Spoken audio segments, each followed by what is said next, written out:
Muraho neza abakunzi ba Favor Entertainment.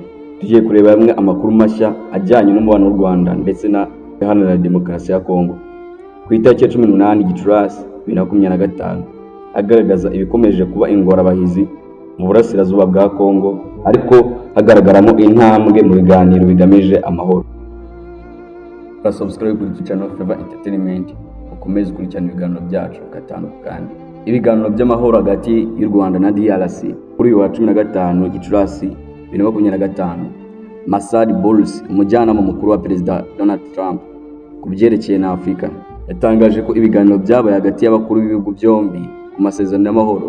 Ibi biganiro byari bigamije kurangiza intambara mu burasirazuba bwa Kongo, aho umutwe wa M23 ugomeje kugaba ibitero. Leta Zunze Ubumwe za Amerika ku bufatanye na Qatar n'umuryango wa Afurika yunze ubumwe ziri gushaka uko amasezerano yaba y'amahoro yasinywa mu byumweru bibiri biri imbere. Uze kandi ku mirwano ikomeje kuba mu burasirazuba bwa Kongo. Nubwo ibiganiro by'amahoro biri gukorwa, imirwano irakomeje mu ntara ya Kivu y'Amajyaruguru. Leta ya Kongo irashinja ingabo z'u Rwanda n'umutwe wa M23 ubufatanye mu kwica abaturage no gushimuta abandi. Ibi birego byaje nyuma y'uko M23 ifashe ibice byinshi by'umujyi wa Goma, bikaba byaratumye abantu benshi bahunga ingo zabo. Hari n'abashije kumenya ko Joseph Kabila ashinjwa ubugambanyi.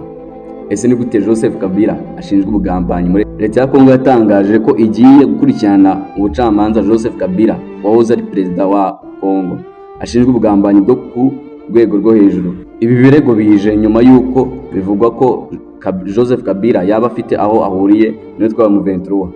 Ibintu we n'ishyaka rye bahakana bivuye inyuma, kandi none niko amahanga agenda ashyiramo umuhate kugira ngo ashake amahoro. Uretse Leta Zunze Ubumwe za Amerika, ibindi bihugu n'imiryango mpuzamahanga nka Qatar n'umuryango wa Afurika yunze ubumwe biri mu biganiro bigamije kugarura amahoro mu karere.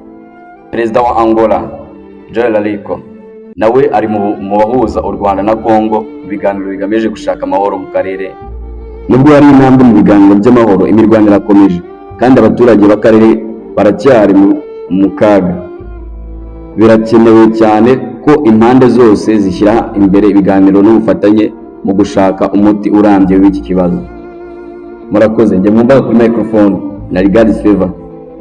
Mukomeze gukurikirana ibiganiro byacu kuri Favor Entertainment, maze mukurikirana amakuru gatanu kandi.